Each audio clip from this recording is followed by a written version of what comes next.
mengatakan ini harus masuk pada wilayah ideologis. Padahal kita mau bicara wilayah kelembagaan saja. Nah, Undang-Undang PIP sekarang ini dimasukkan untuk kembali kepada rancangan awal, tidak berbicara tentang konten, tapi bicara tentang kelembagaan. Ya, persisnya seperti apa? Kebetulan saya nggak ada di DPR, jadi saya belum mendalami lagi. Tapi saya waktu itu sempat berbicara dengan Pak Ahmad Baskara,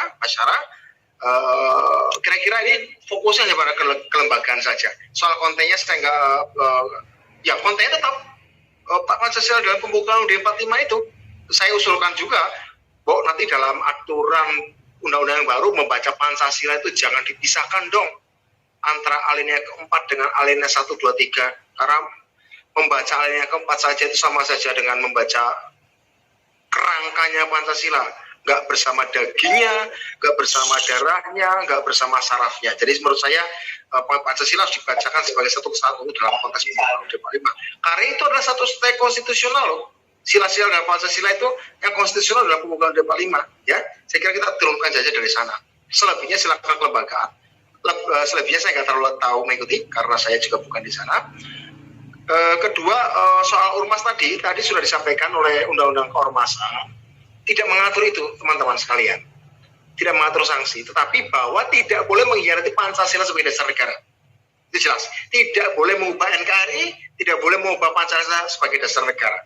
Saya kira itu jelas, aturan di situ cukup terbuka. Permasalahan dengan khilafah adalah mereka bukan cuma mengubah bentuk, tapi mengubah asas. Bukan cuma mengubah asas, tapi juga mengubah bentuk NKRI.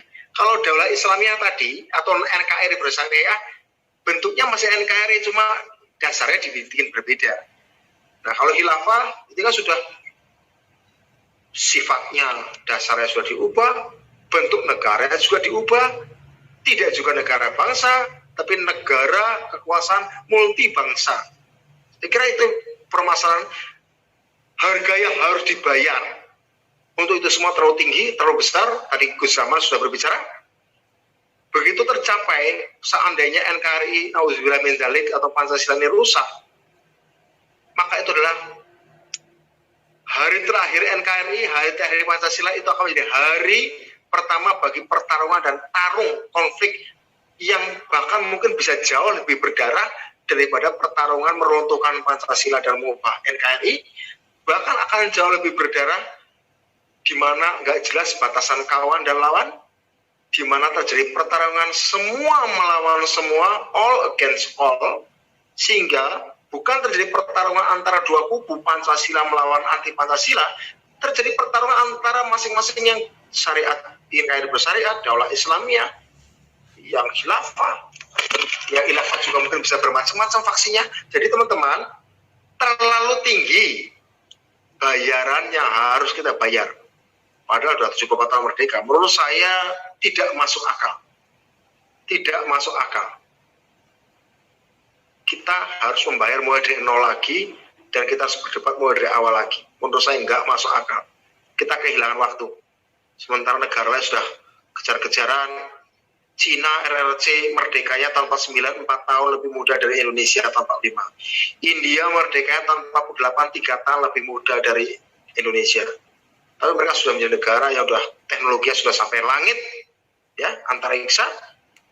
Putra-putranya sudah menguasai perusahaan-perusahaan teknologi di Amerika. CEO perusahaan-perusahaan teknologi besar Amerika adalah orang India. Cina sudah ditakuti oleh Amerika. Padahal mereka muda, lebih muda lahirnya dari Indonesia. Indonesia masih gini-gini aja. Kok mau dirubah lagi dasar negaranya, ideologinya, bentuknya, kelahiran dari awal. Saya kira apapun logikanya, saya terbuka atas debat ya. Saya terbuka atas debat. Sejak awal tahun 2000-an ketika saya barusan dibebaskan dari penjara, saya biasa kok debat ke kalangan kelompok-kelompok radikal. Waktu itu saya pernah satu panggung dengan orang HTI tahun 2000, dengan orang HTI dan orang PBB. Saya pernah juga diskusi dengan kalangan pendukung Daulah Islamiyah. Saya datang ke tempatnya, kita debat tentang banyak hal. Pada waktu masa kepresidenan Gus Dur ya, pada waktu kita kan membela Gus Dur dan mereka ingin menggulingkan Gus Dur ya, kita berdebat. Mulai dari politik yang anti Gus Dur sampai pada ideologi kita berdebat pada waktu itu. Tahun 2001-2002, saya ingat betul. Artinya saya tidak pernah menolak berdebat. Saya tidak baperan. Tapi ayo berdebat face to face, tatap muka, dengan beradab. Saya kira itu lebih penting, ya. daripada bakar-bakar bendera partai. Ya, saya kira itu nggak elok. Ya, saya kira itu. Terima kasih. Ya, nggak bisa lama-lama Mas, ada janjian harus zoom lagi. Ya, ya, zoom lagi saya bisa mundur ya. Gus Zaman, maaf. Saya nggak hormat. Ya, matur nuwun. Assalamualaikum warahmatullahi wabarakatuh. Mas Budiman kalau mau pamit bisa kasih closing statement dulu. Closing statement. Oke. Pertama, Pancasila dan ideologi apapun akan ditinggal oleh orang kalau tidak segera menemukan ekspresi teknologinya, ekspresi antropologinya, kemasyarakatan, dan ekspresi psikologinya, kejiwaan individu tiap manusia. Karena manusia pada hakikatnya ingin hidup nyaman, ingin dapat pengakuan, ingin diakui, ingin mendapatkan bagi-bagi rezeki yang pas. Sehingga bagi saya, Pancasila di era 4.0 adalah pada sila pertama kita beriman, pada sila kedua, ketiga, keempat, kelima harus pakai data, harus pakai teknologi, harus pakai sistem. Sehingga berimajinasilah untuk masyarakat yang dicita-citakan dalam pembukaan UUD 45, ingin menciptakan ketertiban dunia berdasarkan kemerdekaan, perdamaian abadi, keadilan sosial. Kedua, berilmu pengetahuan dan berteknologilah. Dan ketiga, bergotong royonglah. Itu aja. Terima kasih. Assalamualaikum warahmatullahi wabarakatuh. Ya, makasih Mas. Terima kasih Mas Budiman. Makasih sekali, makasih. Mudah-mudahan apa yang disampaikan Mas Budiman ini bisa menjadi amal jariah ilmu yang bermanfaat. Amin, minta doanya. Ya. Terus. Assalamualaikum. Waalaikumsalam warahmatullahi wabarakatuh. Makasih. Ya. Baik, ini Mas Zaman masih ada pertanyaan sebelum nanti saya akhiri biar tuntas. Tadi ada yang menanyakan, saya lupa dari siapa, yang dari Jakarta ya, yang menanyakan soal sebetulnya udah dijawab oleh Mas Zaman, hubungan antara HTI dengan Ikhwanul Muslimin. Tetapi yang menarik dari pertanyaan tadi bukan soal hubungannya, tetapi Ikhwanul Muslimin itu kan di Mesir, Darul Ifta Mesir sudah menghukumi bahwa itu adalah musuh agama, bahkan dilarang di Mesir. Tapi kemudian Mas Zaman bilang tadi Ikhwanul Muslimin ini metamorfosis menjadi salah satu partai di Indonesia. Saya juga nggak mau nyebutin ya, kita sudah tahu semua. Lah, bagaimana dia mengatasnamakan Islam sementara di negara kelahiran di mana dia hidup di sana sudah difatwakan sebagai musuh negara dan juga bukan bagian dari, bukan gerakan Islam, kira-kira gitu. Itu satu pertanyaan tadi. Terus yang kedua soal ini ke Mas Zaman sendiri dan pandangan NU, ada banyak hadis tentang kedatangan Imam Mahdi sebagai khalifah gitu, kira-kira gitu. Terus saja yang jawab kalau yang itu. Ini masih kaitan dengan khilafah ini. Ya, oke. Imam Mahdi akan datang sebagai khalifah. Gimana pandangan Mas Zaman soal ini? Dia tadi menanyakan soal itu. Silakan. Ya. Soal hubungan Ikhwanul Muslim dan Hizbut Tahrir, insya Allah bulan Juli ini saya menerbitkan buku tentang Ikhwanul Muslim dari dunia sampai di Indonesia. Tunggu saja itu nanti jawaban saya biar buku saya laku. Kalau saya jelaskan tidak menarik. Tapi bocorannya dong, dikasih bocorannya. Ya, bocorannya agak susah sebenarnya. Jadi Ikhwanul Muslim ini berubah ya, selalu berubah bentuknya di setiap negara. Ada 70 negara di dunia ini yang ada Ikhwanul Muslimnya. Saya sebut misalnya contoh selain Mesir itu ada Sudan. Sudan itu Hasan Turobi. Kemudian tetapi sekarang dia dikudeta oleh oleh tentara sekitar 6 bulan yang lalu atau 1 tahun yang lalu. Sekarang diambil oleh tentara. Dulu Mesir juga dikuasai oleh Muhammad Mursi, tetapi juga dikudeta oleh Jenderal Sisi, oleh tentara. Tinggal Turki sebenarnya. Turki itu Ikhwanul Muslim juga pemimpinnya, Recep Erdogan itu Ikhwanul Muslim. Maka sebenarnya bisa dilihat banyak akses pendidikan di sana, kader-kader itu banyak. Itu kan ada hubungan politik dan hubungan kedekatan. Termasuk kalau kita mau lihat bagaimana orang-orang Indonesia yang mau bergabung ISIS itu lewatnya Turki, bukan lewat lain. Ada yang lewat Irak langsung atau lewat Irak, itu orang-orang Al-Qaeda, orang Indonesia yang bergabung dengan Al-Qaeda. Mereka bukan mau bergabung dengan ISIS, tapi bergabung dengan Jabhat Nusra yang berperang dengan ISIS. Yang satu memang mau bergabung dengan ISIS. Itu lewatnya Turki pasti. Nah, itu di Indonesia memang ini ada yang menarik karena Amir Mujahidin Asia Tenggaranya baru saja meninggal. Jadi ini agak sudah kelihatan sebenarnya. Yang positif COVID dan meninggal, ini pasti akan ada perebutan kekuasaan karena tidak meninggalkan putra mahkota dalam tanda petik. Nah, yang menarik di Ikhwanul Muslim itu ada rukun iman atau rukun politik lah kalau tidak boleh menyebut rukun. Itu namanya qiyadah. Apa itu qiyadah? Ketaatan terhadap pemimpin. Jadi ketaatan terhadap pemimpin inilah yang menjadi tolak ukur utama di dalam Ikhwanul Muslim. Maka kemudian tindakan apapun, baik itu tindakan korupsi, tindakan apapun yang jelek, selagi dia tetap taat kepada pimpinannya, maka itu dianggap bukan pelanggaran di dalam organisasi Ikhwanul Muslim. Kita tahu ada kelompok lain yang akhirnya itu karena apa? Karena dia sudah meninggalkan qiyadah. Di Indonesia lama-lama kebuka juga. tetapi itulah hubungannya ya sampai saat ini mereka saling berkomunikasi, tetapi secara politik Hizbut Tahrir menolak cara yang dilakukan oleh IM dengan mendirikan partai politik dan mengikuti sistem modern. Dengan menjadi partai politik kemudian ikut kontestasi politik itu dianggap bukan cara Islam, karena cara Islam adalah cara dengan baiat bersama-sama atau menjadikan khilafah dengan melakukan baiat terhadap khalifah. Nah, itu satu hal menurut saya yang hubungannya masih ada, masih kadang-kadang saling bertemu, tetapi catat sekali lagi bahwa Hizbut Tahrir tidak ada yang memilih. Jadi ketika Pilpres, Pilgub itu mereka tidak milih. Ada yang ngomong mereka memilih Pak Prabowo misalnya, itu tidak mungkin. Kenapa? Karena itu bagian dari keharaman bagi mereka. Ketika mereka memilih artinya mereka mengikuti cara sistem politik atau cara-cara demokrasi, cara-cara tauhid. Maka mereka sebenarnya golput, tidak melakukan pemilihan. Tetapi boleh saya cut Mas Saman? Itu Khotot kan kelihatannya masuk dalam timnya Prabowo dulu itu. Gimana itu? Itu pura-pura atau menipu? Pura-pura. Itu yang dimaksud dengan mereka selalu memanfaatkan momentum apapun. Jadi mereka tidak akan pernah, kalau datang ke TPS mereka tidak akan memilih salah satu, karena itu bagian dari akidah mereka.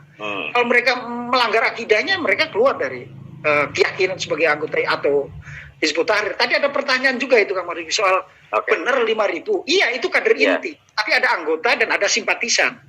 Pernah ada pertemuan khilafah? Iya, betul. Orang-orang NU yang dibawa. Orang-orang NU yang dibawa diajak piknik ke Jakarta, dikasih makan, bisnya dibayarin, kemudian diberangkatkan ke sana, suruh mendengarkan, teriak Allahu Akbar, selesai pulang lagi. Itu kan sesuatu yang biasa. Termasuk di Cirebon, banyak juga yang datang ke sana. Ya, kita tahu lah itu. Jadi sebenarnya mereka nggak punya masa, yang manfaatnya adalah kita. Kemudian ya soal kekhalifahan. Jadi gini, yang diinginkan soal kekhalifahannya Hizbut Tahrir itu adalah Khulafaur Rasyidin. Jadi bukan kekhalifahan Turki Utsmani atau Umayyah, Abbasiyah, bukan. Karena menurut mereka kekhalifahan itu harus tunggal.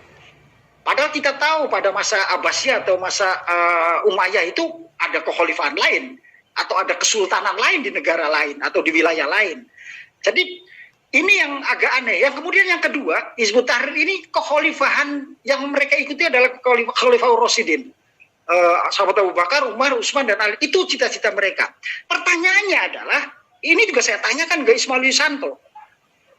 Bagaimana caranya Anda bisa menentukan khalifah kalau Anda mengikuti cara-cara Khulafaur Rasyidin?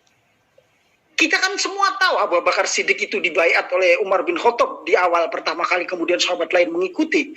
Kemudian sahabat Umar itu ditunjuk oleh Abu Bakar Siddiq untuk menjadi penggantinya. Utsman bin Affan dipilih dengan cara formatur atau ahlul hali wal akdi. Kemudian sahabat Ali juga dibaiat. Nah, Hizbut Tahrir tidak mengikuti sistem yang dibangun yang dia ikuti. Ini kan sebuah kontradiksi juga. Jadi sebenarnya mereka ini tidak murni mengikuti kekhalifahan yang diinginkan, seperti hadis misalnya bahwa ada Imam Mahdi yang akan memimpin dan lain-lain. Itu banyak tafsir, banyak pandangan soal nanti di akhir ada Imam Mahdi, ada Nabi Isa, dan itu ya sebuah keyakinan. Tetapi ini kan banyak pandangan, banyak banyak tafsir terhadap hadis-hadis seperti itu. Nah, pilihan-pilihannya saja. Tetapi pada sesungguhnya saya tidak menyepakat. Karena apa? Karena Hizbut Tahrir ini kontradiksi di internalnya sendiri, atau kontradiksi interminis, atau apa itu namanya? Contradiction in terms. Yeah. Nah, di dalamnya sendiri dia kontradiksi. Dia mengikuti Khilafah Rasyidin, tetapi dia tidak mau menentukan pemimpinnya siapa. Karena dia sudah punya calon khalifahnya kalau sekarang berdiri. Siapa? Abu Rostaq namanya. Itu dia sudah siapkan pemimpinnya. Bagaimana cara memilihnya? Nggak dikasih tahu juga. Kalau mau tahu nanti kalau khalifah berdiri, Hizbut Tahrir itu mendirikan khalifah, bahasa yang digunakan adalah bahasa Arab. Padahal kita tahu Ismail Yusanto itu baca kitab kuning saja tidak bisa. Jadi kadang-kadang saya nggak mengerti. Serius ini Kang Marzuki. Bahasa yang akan digunakan di undang-undangnya, di dustur yang dibuat oleh Hizbut Tahrir, bahasa resmi yang akan digunakan dalam bahasa Arab adalah bahasa Arab. Pertanyaannya itu loh, anggota Hizbut Tahrir yang bisa bahasa Arab berapa orang? Oh, kita tahu jumlahnya kok. Jadi mereka ini kan sebenarnya ilusi semua. Saya itu ya nggak paham ya, tapi karena itu adalah keyakinan ya, terus gimana lagi? Dan menyadarkan orang bahwa Hizbut Tahrir ini politik bukan agama itu susah betul. Yang faktanya politik. Mereka punya kepentingan, mereka mengumpulkan uang, mereka mengambil uang dari berbagai macam. Ada pernyataan salah satu, saya tidak akan menyebut namanya, ada pernyataan salah satu petinggi Hizbut Tahrir yang menyatakan bahwa ada 112 anggota Hizbut Tahrir atau kader inti Hizbut Tahrir yang menjadi komisaris BUMN. Sekarang sudah diganti semua, mungkin saya juga tidak tahu. Itu dinyatakan secara terbuka, sudah cukup lama, itu sekitar 2017 lah mungkin. Itu disebutkan di BUMN, di birokrasi itu disebutkan semua. Dengan tujuan apa? Mereka mengambil keuntungan dan menyetorkan ke organisasi untuk melakukan perjuangannya. Itu yang dilakukan mereka. Karena ini harta harta orang kafir atau orang tauhid, yang hartanya boleh diambil halal. Dan itu akidah, keyakinan. Maka mengambil, mengkorupsi itu adalah sesuatu yang sah. Karena NKRI ini bukan negara Islam, ini negara tauhid, kekayaannya boleh diambil dengan cara apapun untuk perjuangan mereka. Untuk perjuangan ya itu disebut harta itu sebenarnya. Kira-kira itu Kang. Oke, ini ada satu pertanyaan lagi, Kang Zaman dari Zumam ini. Ini akidahnya orang HTI itu apa sebetulnya? Dia mengikuti akidah Aswaja, Asy'ariyah, Maturidiyah atau apa gitu? Akidah ininya ya, akidah teologi. Ada akidah teologinya ya? Ya. Akidah teologinya itu sebenarnya adalah lebih dekat dengan Ikhwanul Muslim. Jadi misalnya tauhidnya ya sebenarnya itu kan akarnya adalah Wahabisme ya, akarnya Wahabisme. Atau kalau mau ditarik ke abad ke-19 misalnya adalah pemurnian yang dilakukan oleh Afghani dan Muhammad Abduh tentang keesaan ketauhidan itu, tentang uluhiyah, rububiyah, dan sifat Allah, kemudian ada uluhiyah, kalau tidak salah yang itu prinsipnya. Jadi mereka tidak mengakui Asy'ari, Maturidi, apalagi tasawuf. Mereka menolak itu karena mereka cita-citanya politik sebenarnya. Itu kira-kira. Oke.